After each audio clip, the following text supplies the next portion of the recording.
Assalamualaikum warahmatullahi wabarakatuh.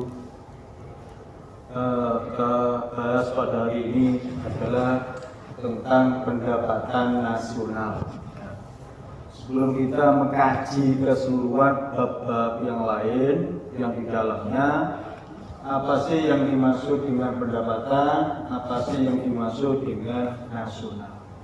Kalau kalian tahu tentang pendapatan dan nasional, tentunya tahu mencakup keseluruhan materi yang ada yang nantinya saya sampaikan, ya. Pertama, pendapatan. Pendapatan ini adalah sama dengan penghasilan. Pendapatan sama dengan penghasilan, hasil yang dihasilkan. Kalau nasional berarti mencakup secara keseluruhan suatu negara. Makanya negara ini punya pendapatan nasional, ya. Kita lihat masing-masing dalam peta konsep, ya. Di sini ada beberapa pengertian pendapatan nasional, ada manfaat perhitungan pendapatan, ada komponen pendapatan nasional, ada metode perhitungan pendapatan nasional, ada pendapatan per kapita, ada distribusi pendapatan. Ini kita kaji satu persatu biar nanti anak-anak tahu penjabarannya. Pertama kita lihat pengertian pendapatan nasional. Ya, pendapatan nasional adalah total nilai barang dan jasa akhir yang dihasilkan oleh suatu perekonomian dalam periode tertentu yang dihitung berdasarkan nilai pasar. Yang dimaksud dengan nilai pasar di sini adalah terletak pada nilai harga yang ada di pasar. Artinya, jika harga naik tentunya pendapatan nasional juga meningkat. Memang ini diharapkan adalah adanya suatu keseimbangan antara jumlah pendapatan nasional dengan nilai pasar yang ada. Apalagi kita di negara-negara yang berkembang, tentunya mau tidak mau kita harus bisa menyesuaikan dengan keadaan di negara lain. Negara maju, negara berkembang, tentunya kita harus menyesuaikan. Tentunya tak lepas dengan adanya pendapatan nasional. Jadi negara harus bisa menghasilkan. Yang kedua dalam pengertiannya adalah pendapatan nasional adalah jumlah barang dan jasa yang diproduksi. Ingat, jumlah barang dan jasa yang diproduksi. Barang artinya apa? Melalui pabrik, perusahaan, industri. Jasa artinya melalui fasilitas-fasilitas yang disediakan oleh negara, pemerintah. Ini tentunya dihitung dalam waktu 1 tahun. Setiap periode dengan nilai satuan uang. Dalam pengertian ini tentunya jelas anak-anak harus tahu bagaimana terkait dengan adanya pendapatan nasional. Intinya adalah berarti jumlah barang yang dihasilkan dihitung dalam waktu 1 tahun. Ini memang sangat penting. Karena apa? Pendapatan nasional merupakan dasar pokok yang harus dimiliki oleh negara. Negara maju karena pendapatan nasionalnya tinggi. Negara berkembang pendapatan nasional sangat rendah. Tentunya dilihat dari sini. Dan ini termasuk hasil dari produksi yang dihasilkan oleh masyarakat. Sumber utama pendapatan nasional adalah tentunya dari pajak. Ya, dari pajak ini sumber utama. Makanya pajak harus ditingkatkan, apalagi negara mengalami defisit. Apalagi sekarang mengalami COVID-19 ini bermasalah juga. Tentunya tahun depan insya Allah pendapatan nasional harus ditingkatkan. Karena apa? Semua harga barang mengalami meningkat. Tentunya kita ambil yaitu listrik sekarang naik. Nah, ini termasuk ada pengeluaran yang tak terduga oleh negara. Sehingga mau tidak mau harus diselesaikan tentunya melalui pada pendapatan nasional. Makanya kita lebih jelas kita mengetahui manfaat perhitungan. Pertama, manfaatnya untuk menggambarkan jenis perekonomian dan struktur. Yang dimaksud jenis perekonomian dan struktur ini adalah negara. Memang setiap negara itu berbeda. Ada negara yang agraris, ada negara yang industri, ada negara yang masih berkembang. Tentunya negara bisa mengambil suatu kesimpulan. Termasuk kita ambil satu, negara agraris. Mengapa negara kita dikatakan negara agraris? Mayoritas negara kita adalah bercocok tanam, perkebunan, pertanian, sehingga pendapatan nasional tidak seberapa tinggi, melainkan sedang-sedang aja. Sehingga dikatakan negara yang berkembang. Ada lagi manfaatnya, membandingkan perekonomian antar negara dan antar daerah. Memang negara kita harus bisa membandingkan mengapa negara kita mengalami defisit, mengapa negara kita pendapatannya kecil, perlu perbandingan. Tujuannya adalah untuk termotivasi pendapatan nasional bisa meningkat dan bisa mempelajari dan bisa untuk meningkatkan pendapatan bisa melonjak tinggi. Nah ini termasuk membandingkan dari tahun ke tahun, dari antar daerah, antar negara, perlu sekali. Ya, ada lagi membandingkan data pendapatan dari waktu ke waktu. Contoh kita ambil tahun 2019 ke tahun 2020. Tahun 2019 mengalami penurunan dan tahun 2020 mengalami meningkat. Berarti negara kita sudah pendapatannya sudah tinggi, ya. Atau sebaliknya, tahun 2020 mengalami menurun, tahun 2021 meningkat, berarti bisa mengalami meningkat lagi pendapatan nasional. Jadi tujuannya adalah untuk memperhitungkan, membandingkan dari waktu ke waktu, bisa mengacu ke sana. Yang penting pemerintah bisa mengambil atau merumuskan kebijakan di bidang ekonomi dari waktu ke waktu. Jadi ini artinya berdasarkan pada undang-undang. Berarti apa yang dilaksanakan oleh pemerintah dalam suatu perhitungan tentunya sekali lagi harus berdasarkan dalam undang-undang. Kadang-kadangnya menyalahgunakan wewenang tugas, ya, sehingga berdampaklah pendapatan nasional mengalami menurun. Ini juga mengalami defisit negara juga. Makanya harus ditingkatkan, itu dari waktu ke waktu.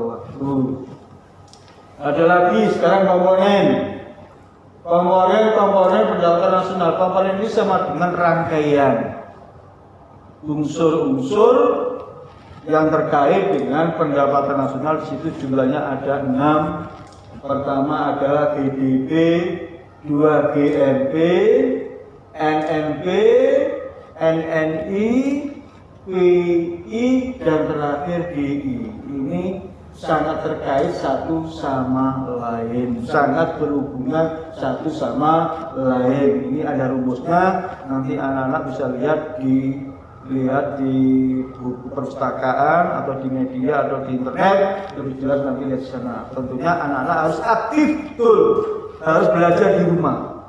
Ini tugas kalian di rumah, rumusnya bagaimana. Intinya satu sama lain ini sangat berhubungan. Contoh kita ambil, hitunglah DI, disposable income. PI harus betul jumlahnya, NNI juga harus betul jumlahnya, dan seterusnya. Kalau NNI salah, jangan diteruskan perhitungannya PI. Kita rawat dulu NNP-nya. Makanya satu sama lain sangat berhubungan, sangat berkesinambungan, sangat beruntun. Tidak boleh DI letak di atas, apapun DI harus letak di bawah. Urutannya pertama GDP, GNP, NNP, NNI, PI, dan DI. Itu urutannya sudah dari sananya ini sudah dihitung, tidak boleh diacak, harus beruntun, ya.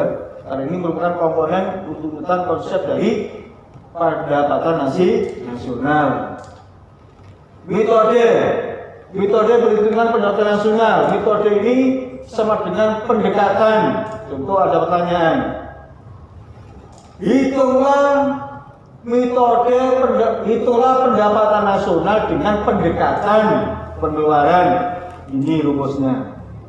Hitunglah pendapatan nasional dengan pendekatan produksi. Ini rumusnya.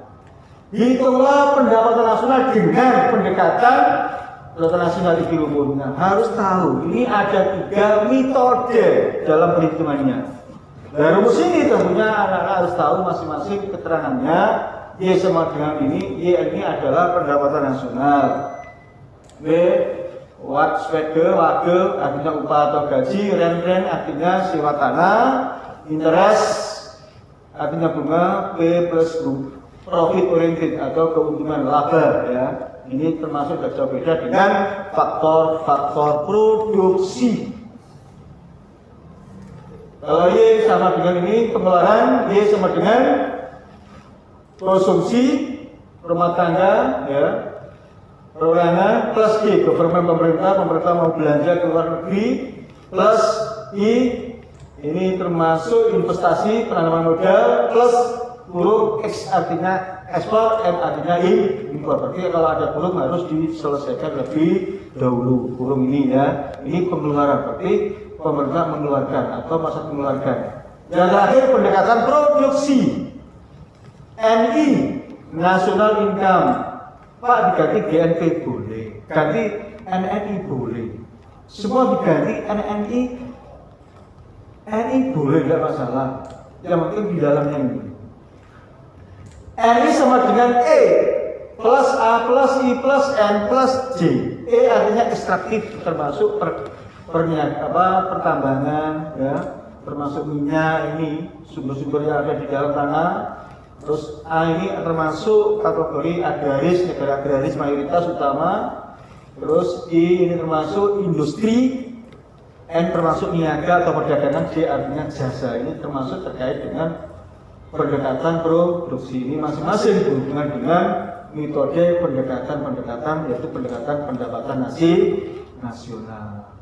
Ada lagi termasuk ya pendapatan per kapita. Sebelum kita melihat pada rumus, kita tengok dulu pada pengertiannya. Pendapatan per kapita adalah pendapatan rata-rata penduduk suatu negara. Memang kadang-kala negara itu masyarakatnya ada yang tergolong rendah, sedang, tinggi, itu tidak sama. Tapi sudah dirata-ratakan, kemungkinan sudah terjadi jawabannya. Tergolong rendah, sedang, atau tinggi. Makanya harus tahu rumusnya. Rumus daripada pendapatan nasional. Ini rumusnya ya. Rumus pendapatan per kapita GDP dibagi sigma P. GDP merupakan pendapatan nasional. Tadi sudah saya ungkapkan adalah termasuk komponen. Pak diganti NNI boleh. Pak diganti pendapatan nasional boleh. Dibagi jumlah P, sigma P artinya jumlah penduduk. Jika pendapatan nasional tinggi daripada jumlah penduduk, berarti tergolong per kapitanya tinggi. Jika penduduknya lebih besar daripada pendapatan nasional, tergolong per kapitanya rendah. Nah ini termasuk di Indonesia sudah ada istilah gerakan KB. Jumlah penduduk Indonesia memang sangat melejat, sangat besar. Pemerintah mengadakan penyuluhan 2 anak cukup berapa? Per kapitanya tinggi dan pendapatan nasional ditingkatkan. Ini harapan oleh pemerintah seperti itu. Makanya kita sebagai masyarakat harus sadar dan menyadari apa yang disarankan oleh pemerintah. Yang terakhir adalah pendistribusian pendapatan nasional. Apa sih distribusi? Penyaluran. Tentunya adalah dari masyarakat, yang pertama melalui pajak, yang kedua masuk pada pendapatan nasional, nanti didistribusikan ke masyarakat lagi untuk juga bisa ke arah pada satu, yaitu pembangunan ekonomi. Bisa diarahkan untuk pembangunan ekonomi, termasuk jalan raya, jembatan, ada lagi termasuk sarana-sarana sekolah, lembaga pendidikan dan seterusnya. Itu termasuk pembangunan ekonomi suatu negara. Ada lagi untuk mengukur ketimpangan pendistribusian pendapatan nasional. Memang kadang-kala masyarakat dan pemerintah memang tidak ada istilahnya ya komunikasi sehingga pemerintah bisa mengalami ketimpangan, menyalahgunakan tugas kewenangan tanggung jawab oleh pemerintah untuk mendistribusikan ke masyarakat. Mungkin pemerintah punya khusus yang harus dialihkan ke masyarakat, mungkin karena kebutuhan yang sangat mendesak, kebutuhan yang tidak bisa ditinggalkan. Tentunya pendistribusian harus dialihkan yang lain. Ya cukup itu, sekian ya. Nanti kalau kurang jelas nanti bisa ditanyakan, bisa melihat di buku, di perpustakaan atau di media-media. Barangkali kurang jelas nanti bisa ditanyakan guru-guru yang terdekat ya. Sekian, terima kasih. Saya kira assalamualaikum warahmatullahi wabarakatuh.